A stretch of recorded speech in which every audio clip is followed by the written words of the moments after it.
Well, good morning, true believers. It is Thursday, the 11th, the day after the big Texas mask deletion, I guess. All mask mandates have been released. Businesses can go back to 100%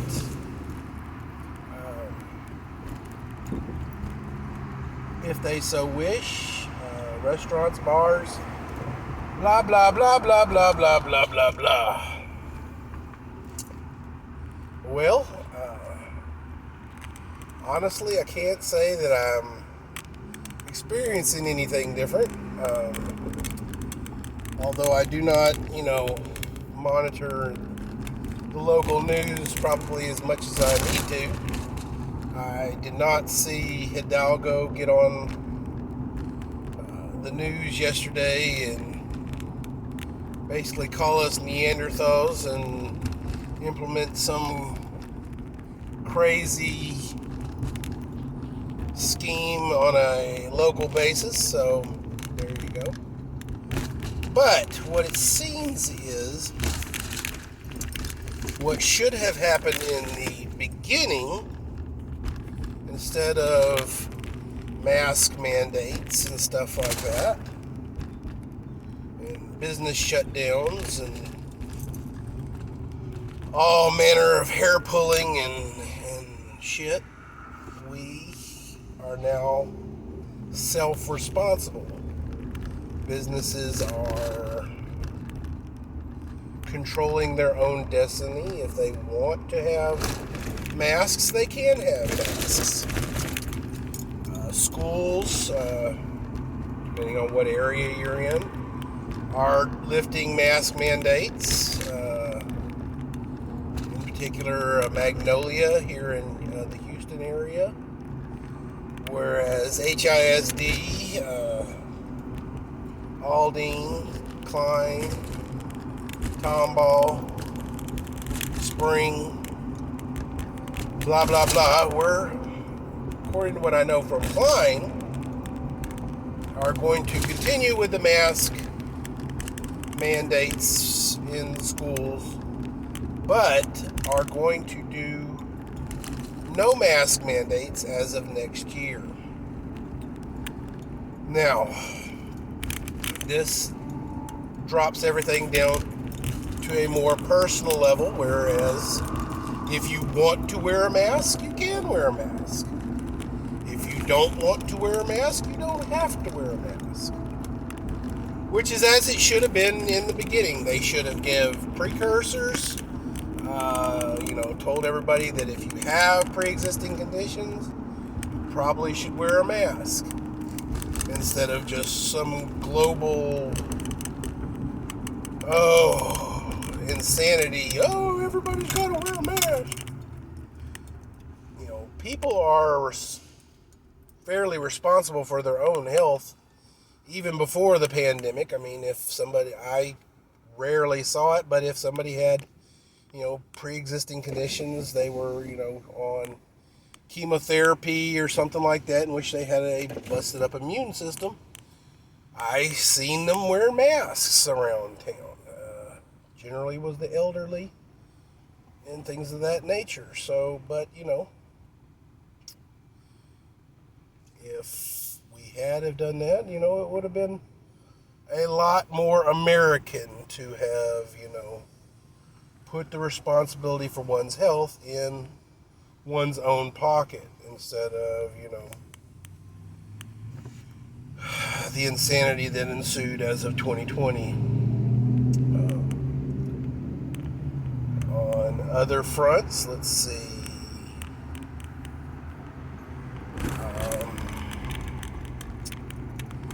We got cancel culture killing Dr. Seuss. We got the royal family in the news, or the former royal family, Harry and Meghan, they stepped away from the royal family and are now, all cuckoo cocoa puffs that they do not receive,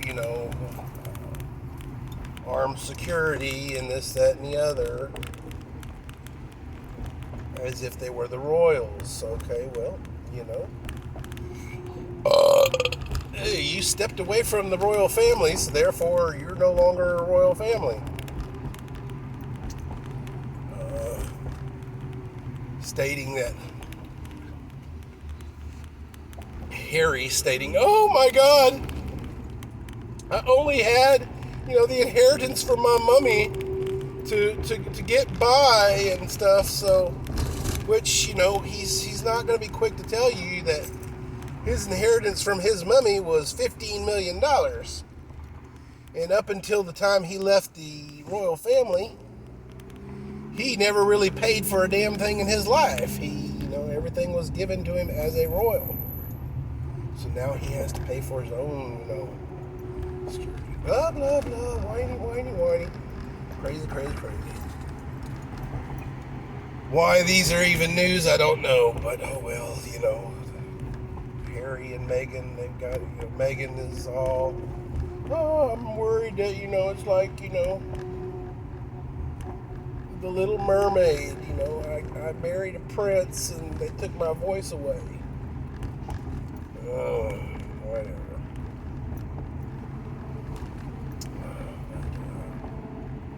Let's see. Canceling a Dr. Seuss. The editing, abridging, and cancellation of anything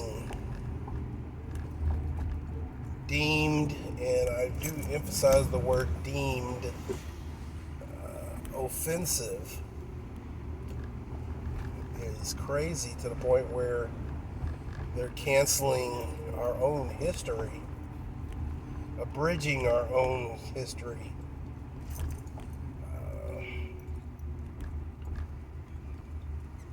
The 1619 Project is trying to go from a fictional project, which actually in its opening statement states that this was an imagined thing, because of it falls in with the narrative of the alt left, and I want to make that into a household word. It is being touted as historical truth. And what its historical truth is trying to tout is that the birth of America was not with the stroke of a pen in 1776. It was the landing of the first slaves from Africa in 1619,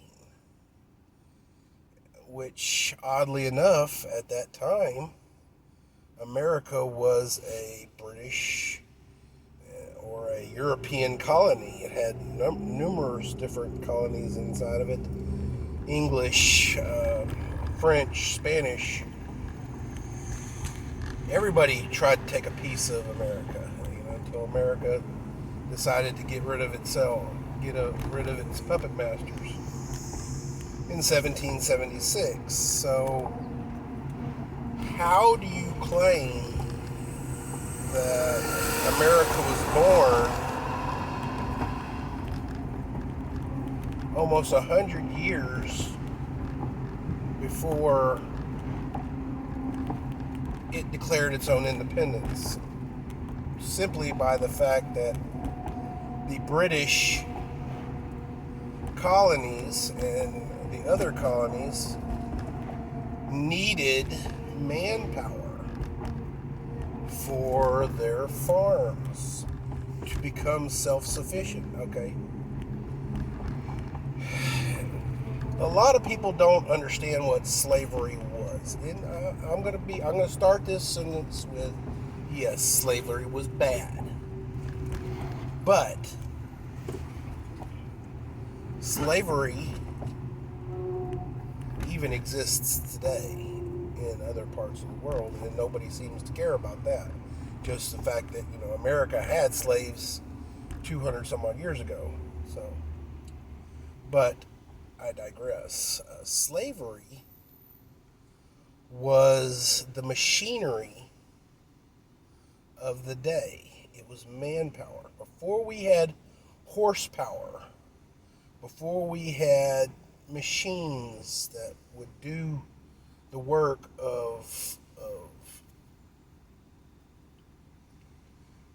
harvesting our food and making our clothes and everything else like that, it was all done by hand and with manpower. Horsepower was there as well. We used horses to. The slaves actually used horses to help plow and stuff like that. It's not that we put a yoke on the human slaves, and make them plow the fields. No, the slaves actually used the horses and the plows and stuff like that had been used for generations and generations and generations, predating the American colonies. The thing is they would use the slaves gave, because there were so many of them, they could plow faster. The more slaves the slave owner had, the more he could get done in one day. More money he could make, the more product he could provide, because in capitalism, there is a need. You feel the need. The colonies, the world at that time needed food. It needed clothing. It needed textiles. It needed all these things. So there was a demand, and if the farmers, the ranchers, the sheep herders, you name it, were not able to fill that need, the need went somewhere else, or it got unfilled. Demand continued, so the landowner, the field owner, the rancher, blah blah blah blah blah, would need more machines. Nowadays, we have, if a farmer can't fill his quota, not because his fields are not producing enough for that quota, or his animal, it's not that he doesn't have enough animals to fill the need for the meats. He doesn't have enough, sheep to fill the need for wool. He doesn't have enough crops to fill the need for cotton. It's not that he doesn't have enough land. It's that he doesn't have enough machinery to harvest and stuff like that, the product in question. Not so much for ranchers. Sheep herders and wool producers, they're still more a hands-on kind of a deal. But a three-person family farm with a combine, a multifunctional combine, could fill the quota that would take over 200 humans to do, and they could do it all in one day. So that's the difference. But at the time, he would need more tools to make things happen. Slavery was the tool of the trade at that time. It was not a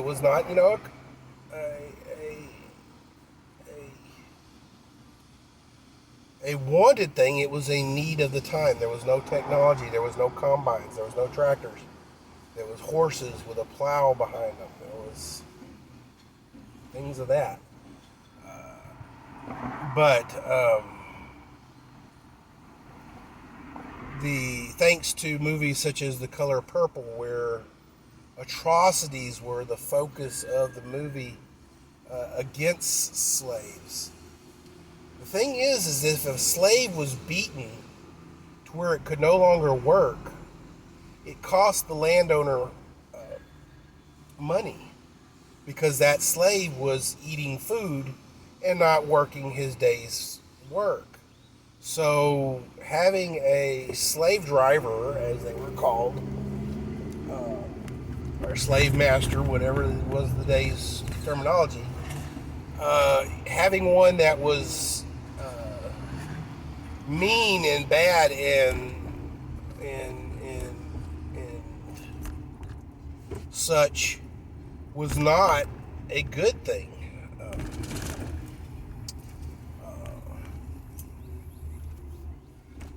I'm not saying that the work conditions were always perfect, and the slave masters didn't push the slaves to work faster and harder, but to beat a slave to the point where he could no longer work was not conducive to the landowner's favor. That's not saying that it didn't happen, but I'm sure, I don't have anything to base that on, but I'm sure it was not, brutality was not the goal of a taskmaster.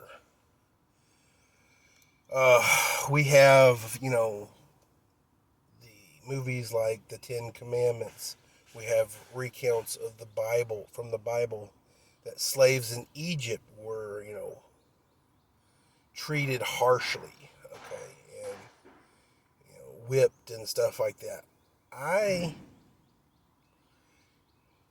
don't necessarily want to say they weren't treated nice. I'm not going to say they weren't.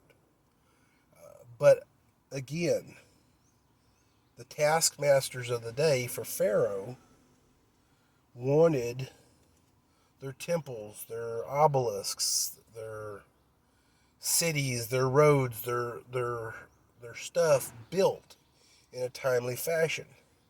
And if, 2,000 slaves were beaten, and to the point where they could no longer work, then that was not, the taskmasters were then frowned upon by Pharaoh and their hierarchies. Hey, why is, my temple not being built today? Well, our taskmasters, beat half the slaves senseless, and they can't work at the moment. Well, that's not good. So then the wrath would come down on the taskmasters. Same situation with the American slaves. A farmer of today treats his combines and his tractors with TLC because they make him money. Same with service industries today. Like me, I treat my truck very, very well. I change the oil when it needs to be changed. I put really good gasoline in it. If something breaks, I fix it immediately. My truck makes me money. To be mean and bad and neglectful of my truck, it will break and it will no longer be able to make me money. I will have to spend extra money to rent a vehicle, while this one is costing me more money. An ounce of prevention is worth a pound of cure. So, same situation here.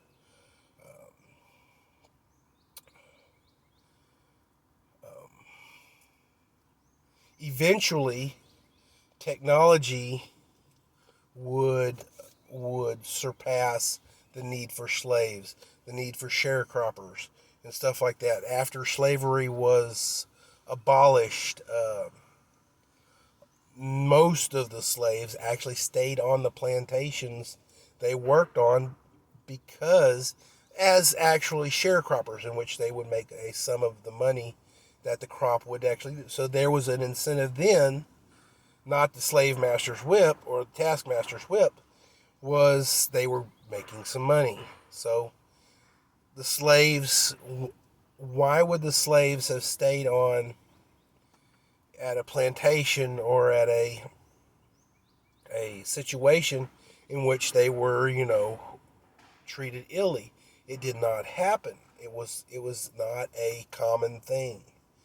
We think of it because of movies like The Color Purple, the sensationalized situations in which, oh, I'm Kunta Kinte, blah, blah, blah, blah, blah, blah, blah. We also have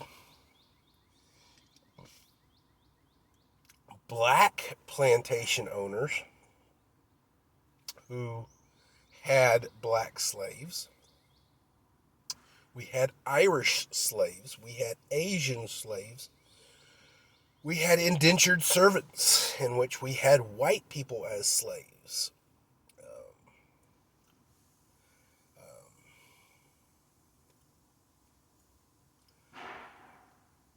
Slavery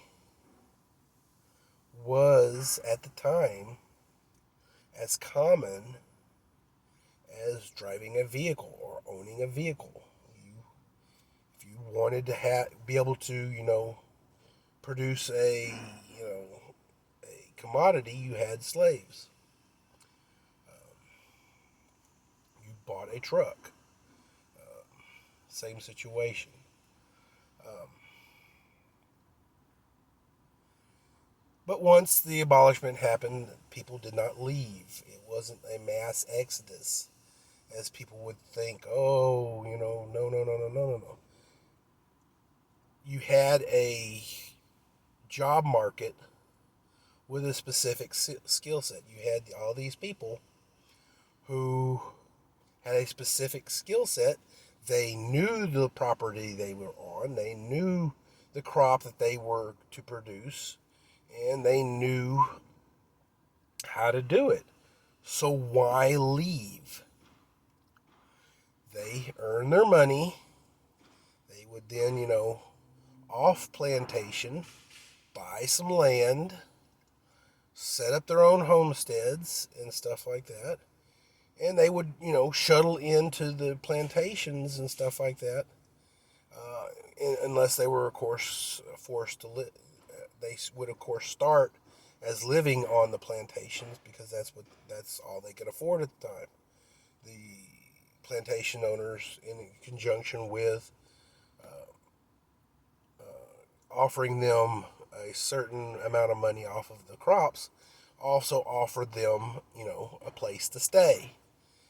Once they earned enough money to leave and buy their own property and stuff like that, of course, they would make more money because they were no longer being housed by the plantation owner. The plantation owner would say, okay, well, you're no longer living on my property and you're not eating my food and stuff like that. You're going to be self-sufficient now. I will give you more, money because you're not costing me money. You're not costing me land and stuff like that.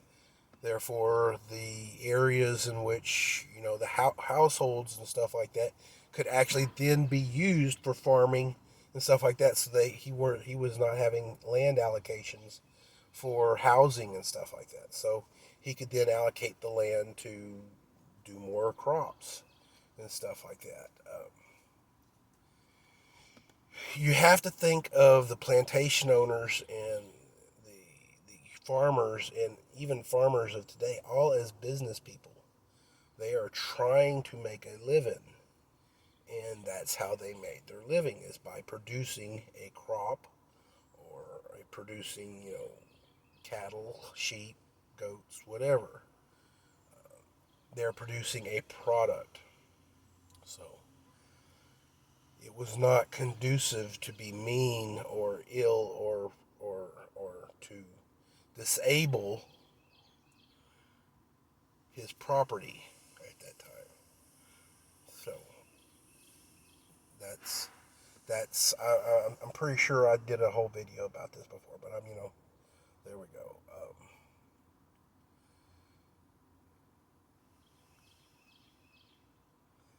Well, I think we're about done. We're almost 25 minutes. Y'all be good. I'll put another one up here a little later, maybe tomorrow or something. Stay frosty. Keep a weapon. Keep your stick on the ice.